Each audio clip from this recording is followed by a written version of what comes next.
Ang kwentong ito ay hango sa totoong buhay. Karanasan ito ni Timbong. Taong 1983. Carmen, Cotabato.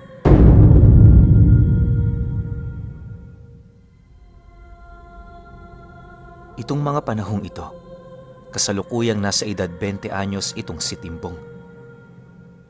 Sa kanilang lugar noon, merong isang matandang babaeng kilala dahil sa hindi pangkaraniwan nitong lakas kahit yon ay matanda na. Kilala ang babaeng yon sa pangalang Tuta. Ayon kay Timbong, na kung hindi siya nagkakamali, nasa edad 90 anyos na ito noong mga panahong yon. Bagaman matanda na, hindi pa rin yun nagpapaawat sa pagsasaka. Minsan, nag-aararo pa ito ng lupa at kapag wala naman yung ginagawa, masisipat mo ito sa baryo, naglalako ng mga sako-sakong uling. Dahil sa sitwasyon nito, kaya na may hindi na nila yun pinag-iisipan ng kung ano. Imbis na pagdudahan nila itong si Tuta, lubos din sila doong naawa, lalo pat ang 3 anak nito ay purong may kapansanan sa pag-iisip. Yung asawa nito, baldado na rin at pawang hindi na rin mapakinabangan sa kanilang pamilya. Lahat ito nakakulong lang sa bahay at halos hindi na nila yun nakikita sa loob ng ilang buwan. Kapag inilalabas naman yun na matanda sa bahay niya, magbabandang 5:00 na. Tumatagal lang din yun ng ilang minuto sa labas bago muling pumasok sa loob. Dahil sa ganoong sitwasyon, hindi maipagkakaila nila Timbong na wala silang kaide-ideya kung sino-sino ang mga anak nito. Sa pagsapit ng buwan ng Agosto ng taon, meron silang napansing kakaiba sa bahay ni Tandang Tuta. Ayon kay Timbong, habang naglalakad siya papauwi ng bahay nila, nasipat niya ang matandang yun akay-akay ang asawa nitong hindi na niya mamukhaan dahil sa labis na katandaan. Dala ng kanyang kuryosidad, palihim naman niyang nilapitan ang bahay nito, ngunit nang akmang magtatago pa lamang siya sa madamong parte ng bakod, laking gulat na lamang niya nang masipat niya ang matandang mabilis na tumatakbo, dala-dala ang isang pamalo. Panay din ang ginagawa nito sa kanyang pagmumura na parabang hindi nito nagugustuhan ang kanyang ginawa. Dahil dito, napilitan namang lumayo si Timbong sa lugar na yon.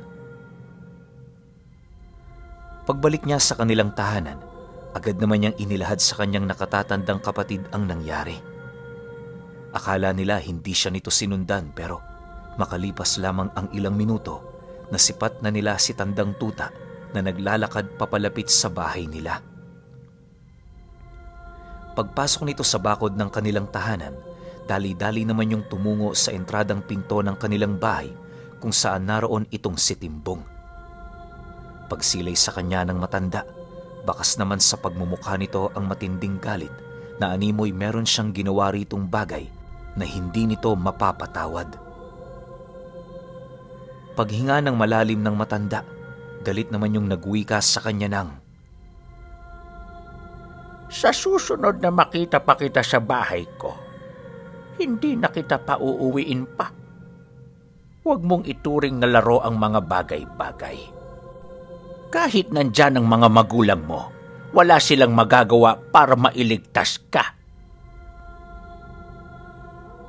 Nang marinig naman nila Timbong ang sinabi ni Tandang Tuta, halos hindi sila makapagsalita dahil sa mga bagay na kanilang narinig. Pakiramdam nila noon na kapag sinagot nila ang matanda, merong mangyayaring hindi nila inaasahan. Maya-maya pa, nasipat naman nila yung dahan-dahan ng tumalikod, kaya na may nagdesisyon na sila na isarado ang pintuan ng bahay. Pagramdam ni Timbong na wala na ito sa kanilang tahanan, agad naman niyang inabisuhan ng kanyang kapatid na pumasok sa loob ng kanilang silid, habang maigi niyang hinahanap ang sundang na isinukbit ng kanyang ama sa dingding ng kanilang bahay. Pagkuha niya nito, hindi na siya nagdalawang isip na buksan ang pinto para hanapin ang kinaroroonan ni Tuta. Ngunit sa kasamaang palad, hindi niya na yon nakita pa. Sa pagsapit ng gabi, habang naghahapunan sila ng kanyang pamilya, doon na inilahad ni Timbong ang mga nangyari. Nang marinig naman yon ng kanyang ama, hindi naman yun umimik habang patuloy lang itong nakikinig. Maya-maya pa, seryoso naman yung nagwika sa kanya ng, "Totoo ba ang lahat ng yan, Timbong? Siguraduhin mo yung sinasabi mo para hindi tayo malagay sa alanganin. Alam mo yang si Tuta, pinangingilagan yan dito ng karamihan. Hindi magiging maganda kung makakalaban natin siya." Ayon pa sa kanyang ama, maraming kuno-kuno ang pumapalibot sa totoong pagkatao ng matanda. Naniniwala ang iilan na meron yung dugo ng aswang, habang ang iba naman naniniwalang ginagamit ni Tuta ang buhay ng kanyang pamilya upang manatili ang estado ng kanyang lakas. Dagdag pa ng kanyang ama, anuman ang karunungan nitong tinatangan, paniguradong magiging mapanganib ito sa mga ordinaryong katulad nila. Sa pagpapatuloy ng kanilang usapan, mariin itong iniutos sa kanya na hanggat makakaya niyang umiwas siya. Bawas-bawasan niya rin ang pagpunta sa baryo nang sa gayoy hindi muna siya makita ng matanda pansamantala. Dahil sa sinabi nito, wala naman siyang nagawa kundi ang sumang-ayon. Sa isip-isip niya, mas mainam na ngang ganun para magkaroon din sila ng katahimikan at kalinawan ng pag-iisip. Sa paglipas ng mga araw, walang ibang ginawa si Timbong kundi ang umiwas. Dahil sa mga nangyari, kaya hindi na siya gaanong nakakapasok sa trabaho niya. Wala naman yung problema, lalo pat nauunawaan naman ng kanyang mga magulang ang kanyang sitwasyon. Sa pagtagal ng kanyang pananahimik, wala namang naging paramdam sa kanya itong si Tuta. Tuwing umuuwi noon ang kanyang ama galing sa trabaho, paulit-ulit nitong inilalahad sa kanya na hindi nito nakikita ang matanda. May mga pagkakataon na ding dinadaanan ng kanyang ama ang bahay nito, pero nanatili lang yung sarado. Matapos namang mapag-alaman ni Timbong ang ukol doon, hindi na niya maiwasang magtaka sa kadahilan ng yon ang unang beses na hindi nagparamdam sa kanilang lugar ang matanda. Para sa kanila, hindi yon pangkaraniwang pangyayari, lalo na't malapit nang sumapit ang araw ng gapasan. Sa pagsapit ng gabi noong mismong araw na yon, habang nagmamasid si Timbong sa bintana ng bahay nila na naroon sa pangalawang palapag, doon niya nasilayan ang isang matandang naglalakad, bitbit ang isang malaking itim na kandila na merong siga. Noong una, hindi niya pagaanong naaaninag ang pagmumukha nito, pero nang medyo malapit na yon sa kanilang tahanan, doon niya nakita ang napakapangit na pagmumukha ni Tuta.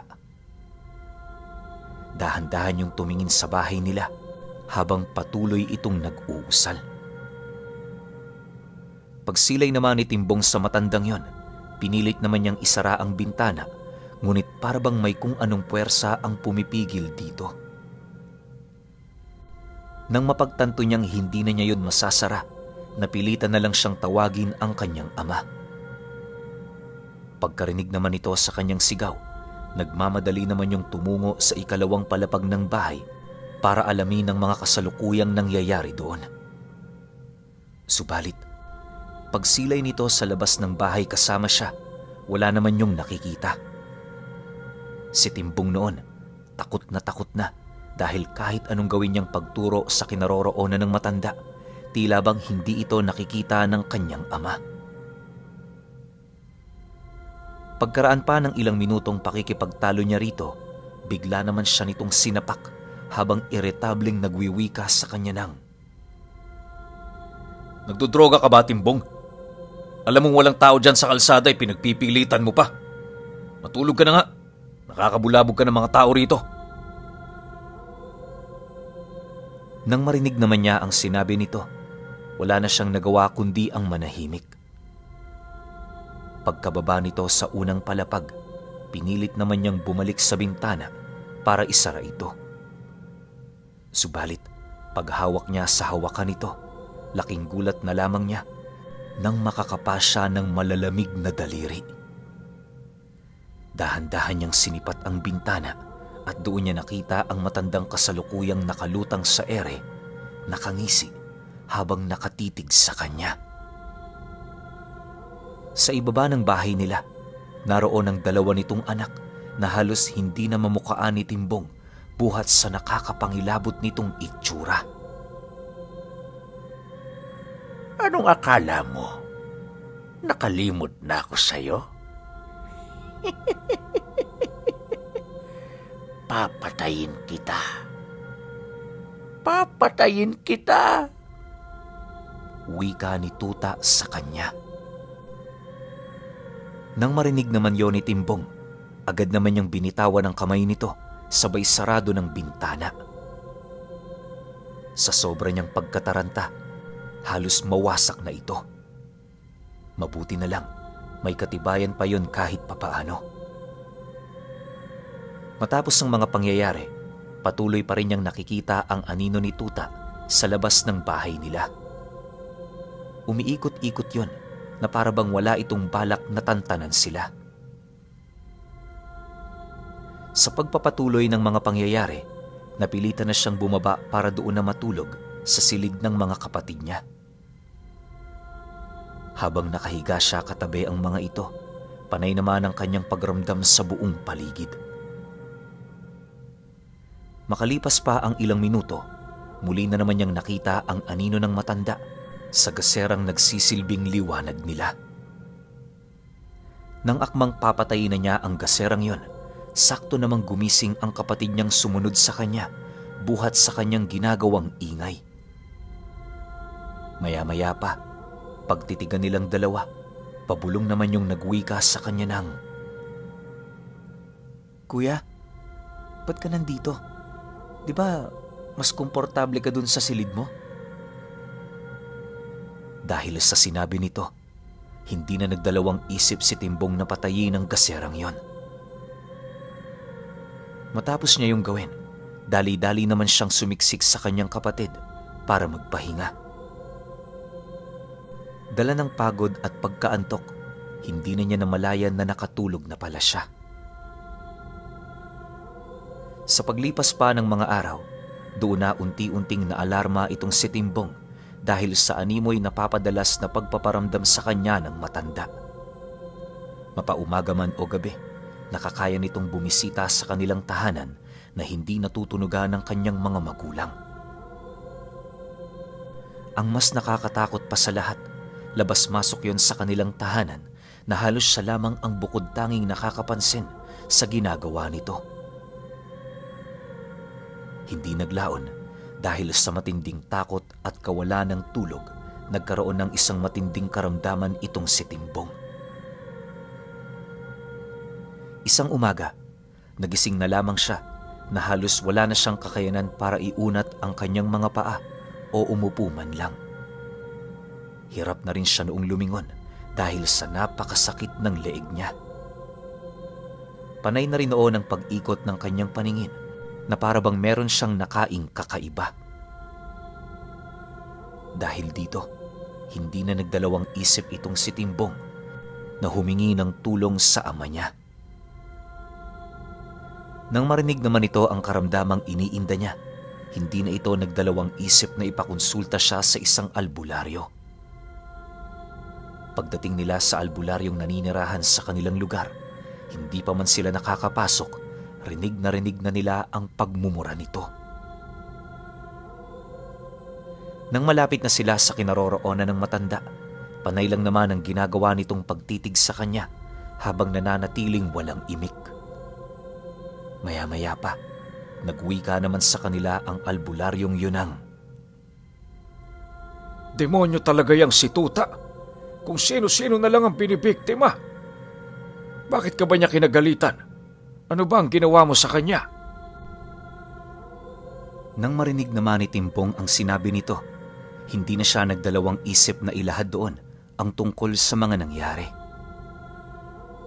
Ayon sa kanya, matapos siyang balaan ni Tuta, naging maayos naman ang lahat.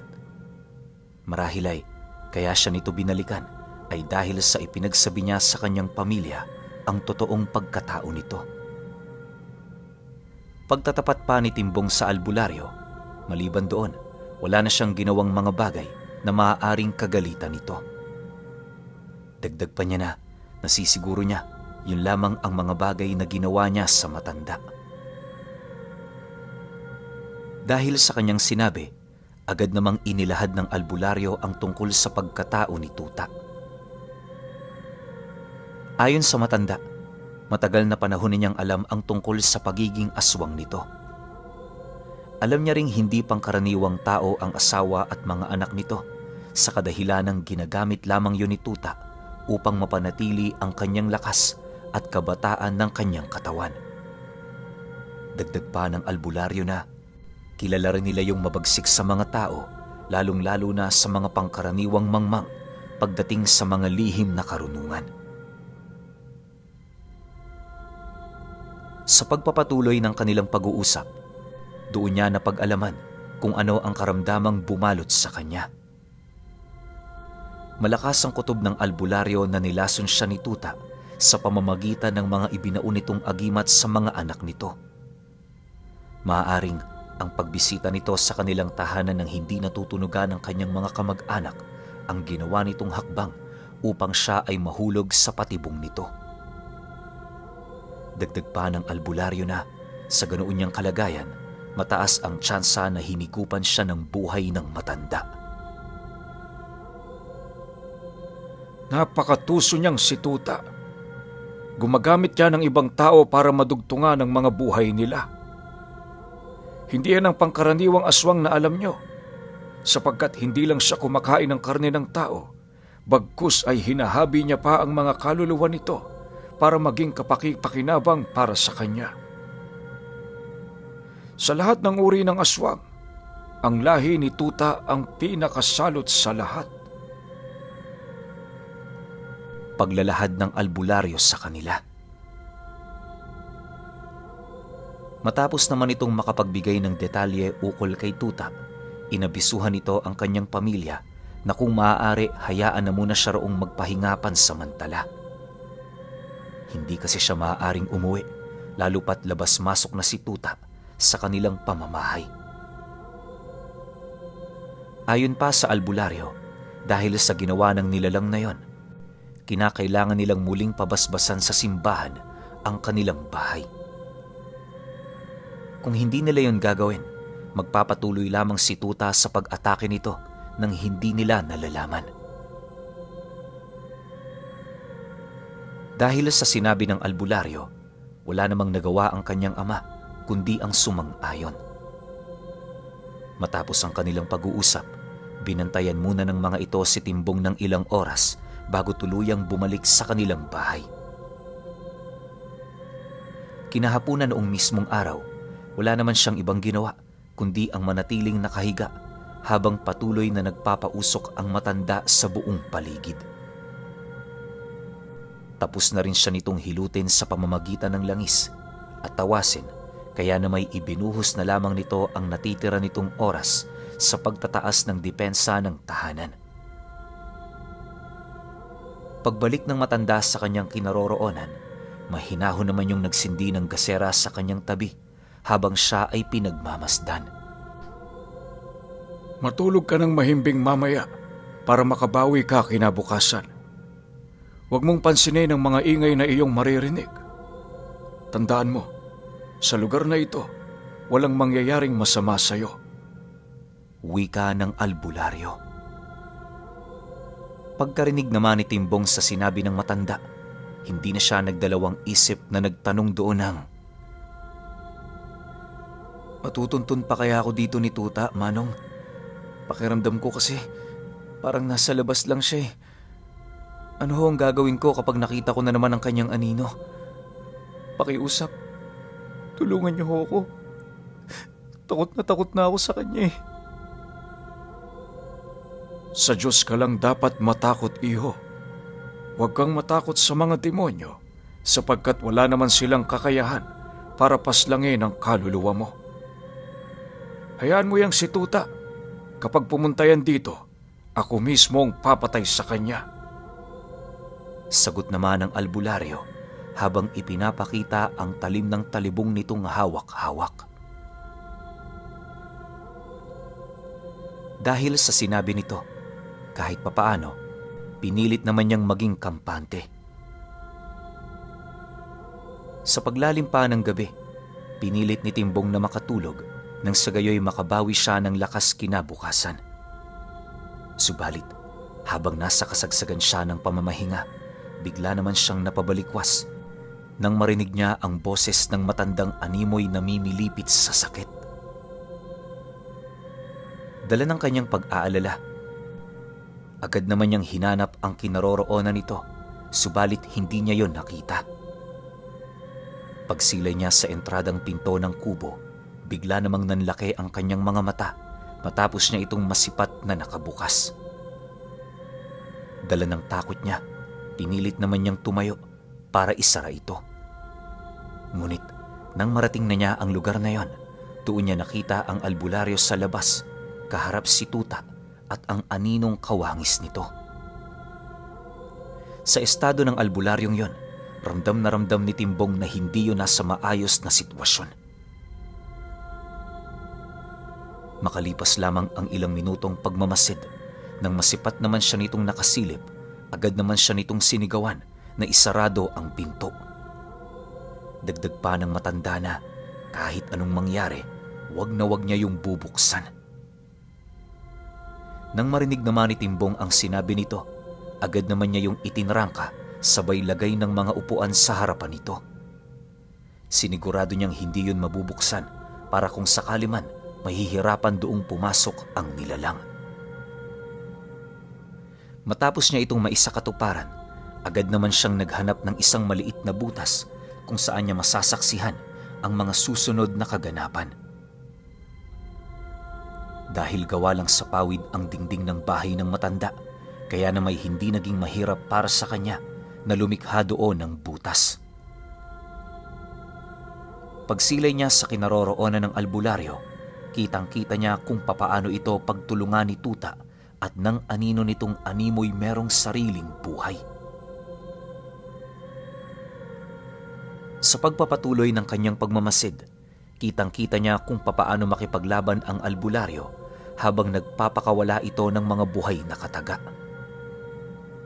Wala yung ginamit na anumang uri ng agimat o mutya maliban sa talibong nitong dala at sa mga tangan nitong karunungan. Halos tumagal ng kalahating oras ang pagbubuno ng dalawa kung saan doon niya nasilayan ang hindi kapani-paniwalang lakas ni Tuta.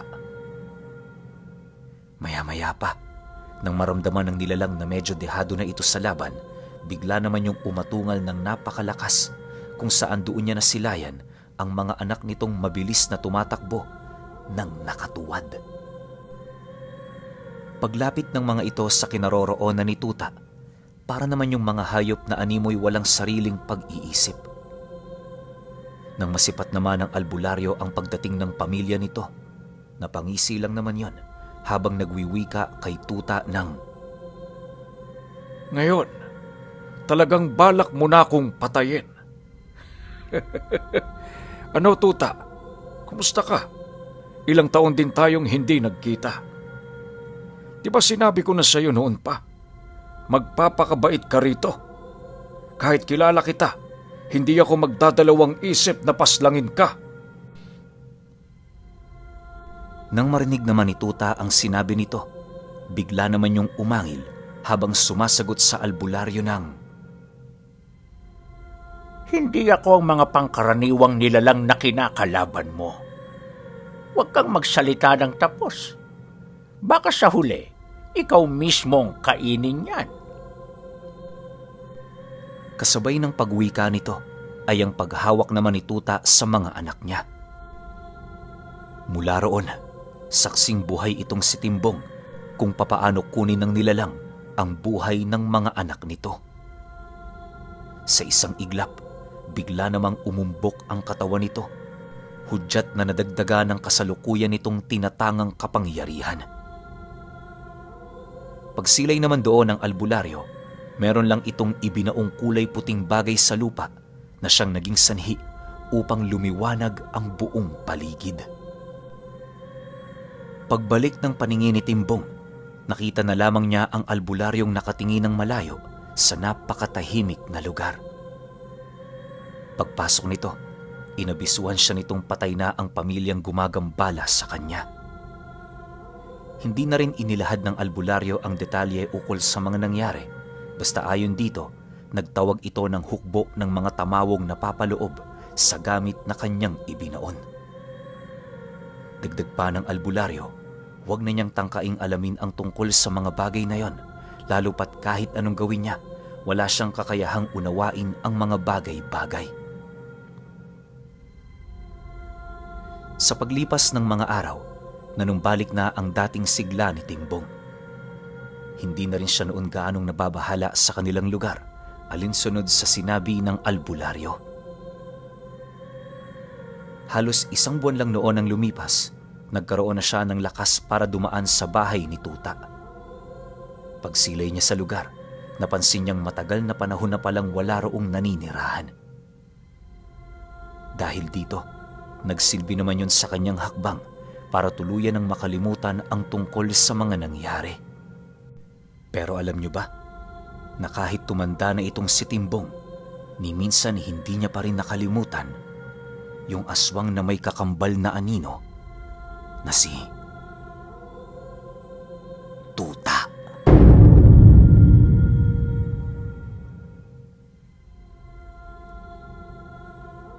Okay, opinyon ko sa kwento.